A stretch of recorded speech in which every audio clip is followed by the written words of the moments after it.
I wanted to take a minute to address some of the concerns I had on your lesson plans. Overall, the lesson plans were good, but I know there's a lot of improvement that can be made before you submit your second lesson plan. And I wanted to address four different areas. The first one is for vocabulary. When you choose your 3 or 4 vocabulary words that are going to be emphasized in the lesson, please make sure that within your lesson, either before reading, during reading, or after reading, you talk about those words. Many of you selected excellent words, but nowhere in your procedure did you identify where you would discuss those words with the students. Now, I know in your second lesson plan coming up, you will have the opportunity to work more with the vocabulary words related to your lesson because they are comprehension or vocabulary topics for your lesson. But even if you are working with phonics, I know a lot of you chose the words capital letter, lowercase letter, and something else. You need to make sure that in your procedure you talk about those words and make sure the students understand them because they're important to understanding the lesson. So that's my first tip to you when you plan your lessons. When you choose those vocabulary words, think about how you will address those within the procedure. My next area I want to go over is assessment. A lot of you took the time to make rubrics and documentation checklists for your lessons assessment. And that's great. I do want you to be aware, though, that sometimes a lesson does not need a rubric. Think about when we do a project in here, we do a rubric. But really, if it's not a project, I'm assessing you based on what you give me, and it's a little more general. When you're in an elementary or preschool classroom, you're not going to want the paperwork of rubrics for everything. And sometimes a lesson doesn't allow you to have specific details on individuals. One of the lessons that I read was a great lesson, and it was on matching uppercase and lowercase letters. And the students were working together cooperatively. They weren't being assessed individually. So at the end of the lesson, you might know what a child can do on 1 or 2 letters, but you don't know what they can do with all of the alphabet letters because that wasn't really what they were doing within the lesson. So if you have a rubric that says they know their letters, you would have to test them on all 26 letters. If the lesson doesn't allow you to do that, don't create a rubric that wants that. Instead, you'll get a general idea. Overall, did the class successfully match the letters? Or overall, is that something that we really need to work more individually on? So sometimes a lesson just gives us data for our next lesson for the group. One of the things you want to ask yourself with your assessment is at the end of the lesson, excuse me, you want to know, do most of the class have mastery of the objective? Does most of the class need enrichment or the next step? Do you have many students that are going to need remediation in the objective? And that's really our 3 categories. Students that are below the objective, meeting the objective, and are advanced or need enrichment in the objective. And that will allow you to plan for your next lesson in that area.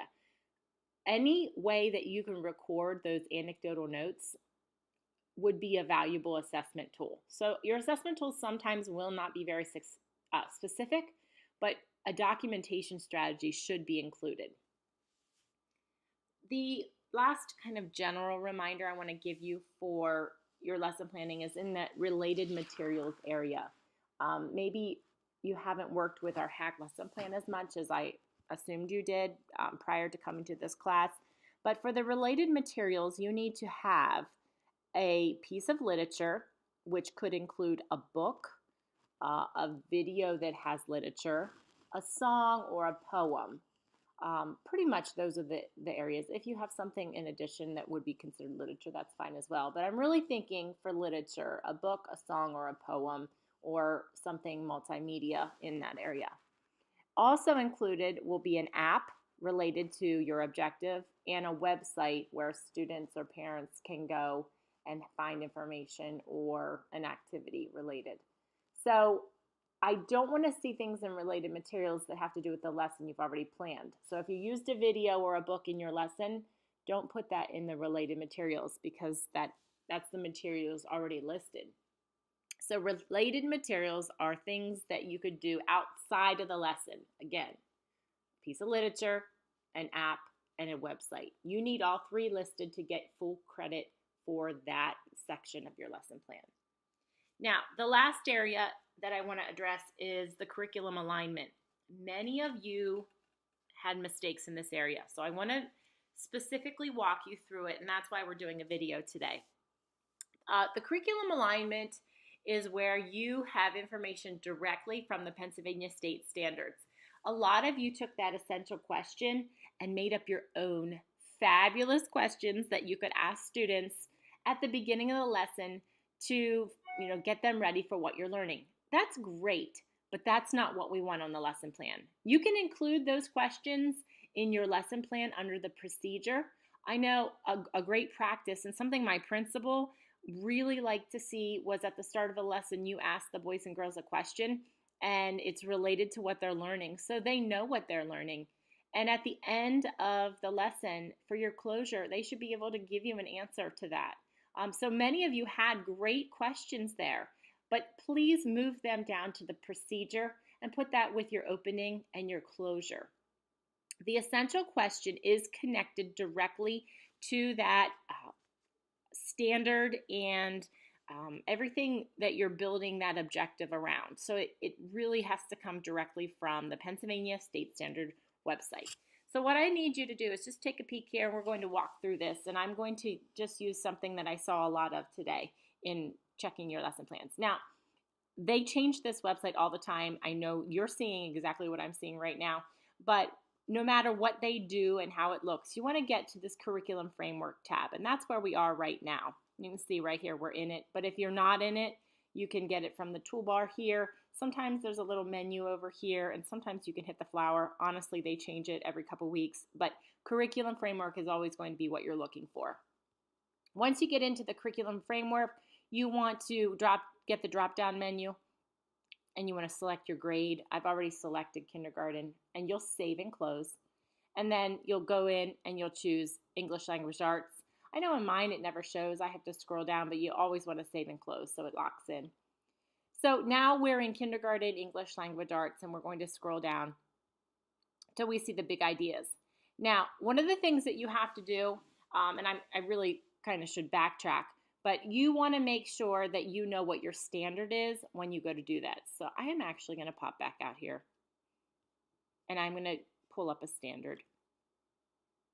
So we're real specific. And I am going to choose those same parameters. So we're in the same areas. And I know a lot of you chose what we would call foundational skills. So when you go into this menu for our standards, you'll see that every kind of standard has a little heading, or a standard area. So the first one is foundational skills. Our next one is reading informational text. Our next standard deals with reading literature. So each of the standards have a little kind of title. So this is the writing standard. I am going to go back to foundational skills just because I saw a lot of you using this one. And we're going to click or look at standard CC 1.1 KB. And this is basically looking at the concepts of print, left to right, top to bottom, uppercase and lowercase letters, and spaces between words. A lot of you used that one today. So CC 11 KB is our standard that we're using. But I really want you to remember that's under foundational skills because you have to know your standard area to find your curriculum framework. So going back into curriculum framework, I'll do my little search again. Back to kindergarten, back to ELA. And then I jump down here. Okay, so here are the big ideas. And the big ideas are listed by grade level, by English Language Arts. And then if you look, there are those tag words from the standards. Foundational skills, listening, speaking. We have reading informational text down here, reading literature. So every standard that we look at has that standard area that will guide you where to start. Now, foundational skills is easy. That's why I'm choosing it. But if you have something that has more than one, let's see, listening and speaking has 2, reading informational text has 2. They actually break it down a little bit, so it's not so much. There's a chance you'll need to open more than one of these little tabs if you're searching for something. But we have foundational skills, so I'm going to open up foundational skills. And there's only one essential question. So right there is your big idea. Effective readers use appropriate strategies to construct meaning. And right here is your essential question. How do strategic readers create meaning from informational and literary text? Now, before we just jump away, I really want you to take the next step no matter what, because when you get to these other standards, you might have more than one essential question. Just take a peek here. See, that one has 2. So you want to make sure that you actually find your standard before you go away. So I'm going to open up essential questions. And what you're going to do is look for your standard. And there is the standard that we were working with, CC11KB. What is really nice about this curriculum alignment is our standard is very general. And I know some of you came to me and you asked if we had to teach everything listed in the standard. And the answer is always no. You just have to choose what's related that one specific area. But what I want you to know is this is a good place to start for some of those, after you choose your standard, to know a little more specific what you could include in your lesson plan. So the concept of CC11KB is print concepts. And these are all the things you could be teaching. So you could choose one of those. Those are our competencies, or the things we want them to be able to do.